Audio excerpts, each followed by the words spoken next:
Morning all, it's been a while. So the Auto Union, it's had a really good season. I've enjoyed driving it.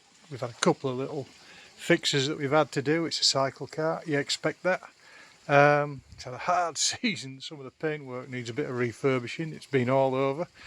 I put a solid copper brake line in, which actually makes a lot of difference in brake feel. You don't need as much pressure on the pedal to get the thing to work. I had about 2.5 metres of flexi hose in there, and it was just a little bit spongy, and you ended up having to put quite a bit of pressure on. Eventually that line failed, so it went back in copper, and since then it's done brilliant. What else have we done? Well, not much really.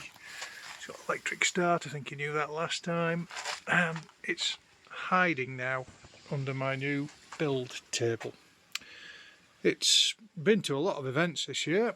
It's been up Prescott Hill Climb with the Bugatti Owners Club, Alton Park on the rallycross circuit there. That was a lot of fun. That's a really good event. I would encourage anybody to go at that one next year. Didn't take it to Race the Waves. I took the three-wheeler to that, so that got full of sand again. But you know, it's such a great event is Race the Waves. It's really worth going to. So over the winter I'm going to take the axle out and I'm going to re-grease the differential, because I never put a grease nipple in there, so that needs a good look at. What else have I got to do? I've changed the oil, so we may have one or two more events this year, but I don't think I'll be going to many because I'm away most of October. I beggared up the spinners by clipping a cone, so I've got some more of those to paint up and do over winter, and you know, make look right again. I mean, they're tidy enough of those, but I just don't like a bit of damage like that, so we'll do a bit of refurbishment over winter on that one. But the reason that I'm starting this video today is because we've got another one on the table.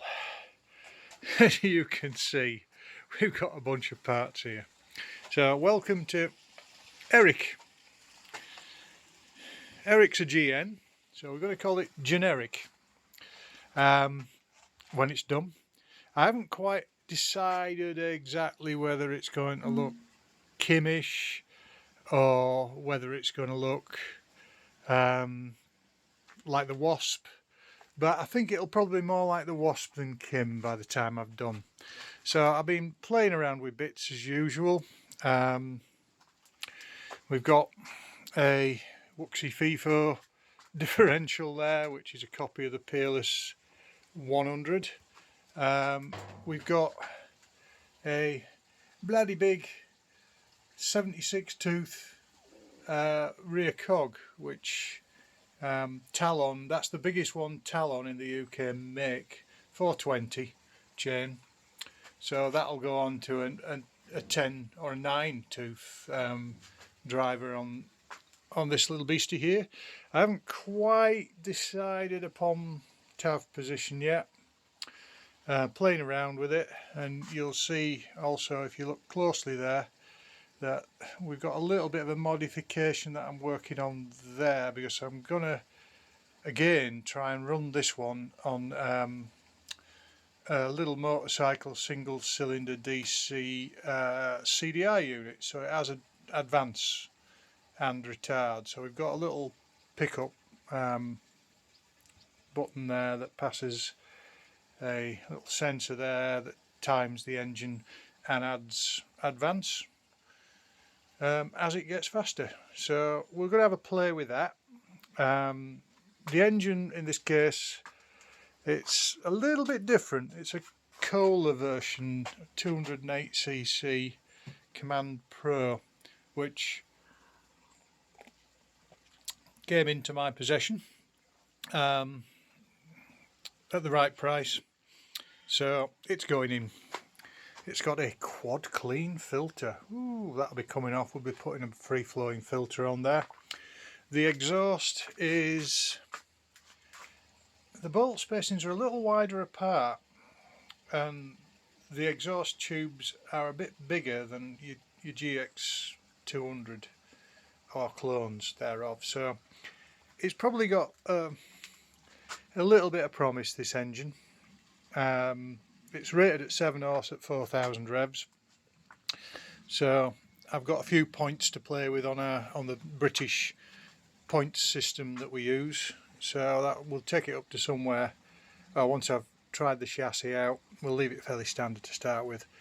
I'll try the chassis out. It's got potential to get a little bit warmer as that engine, I think, as we go along. We'll see how it does. I think a couple of others are running them and mixed results with them so far, so we'll figure it out as we go along.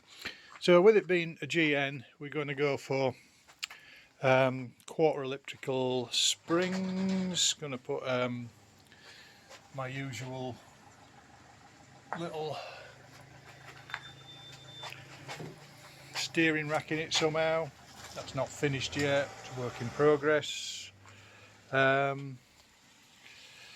Yeah, so that's going to go in there somewhere, and I'm figuring out how to get bearing support underneath there. Now the big challenge, I think, on this particular build, you'll notice that these rails are very heavy duty builder's ladders in aluminium profile.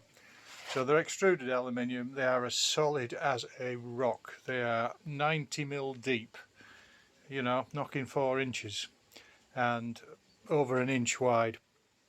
So I've got great faith in them. They've stayed as straight as anything from a lifetime of misuse on a building site and then being thrown in the skip, cut in half. So we're going to play with those, and we're going to try and do a bonded chassis, so no welding whatsoever, and that is a new challenge for me.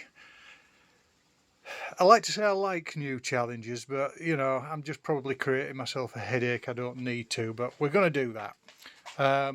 Instead of using anti-crush tubes in it, I'm going to experiment with making little dams with inside that rail and pouring in resin where the bolts are going to go, because I've got some fiberglass resin left over from the last build I did.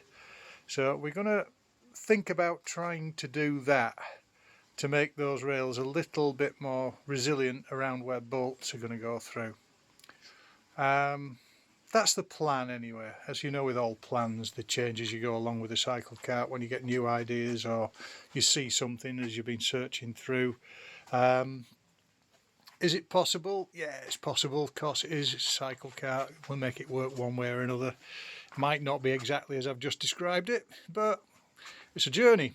So we're starting another journey. This is my winter build. Hopefully it'll be done sometime mid-spring, I hope, next year.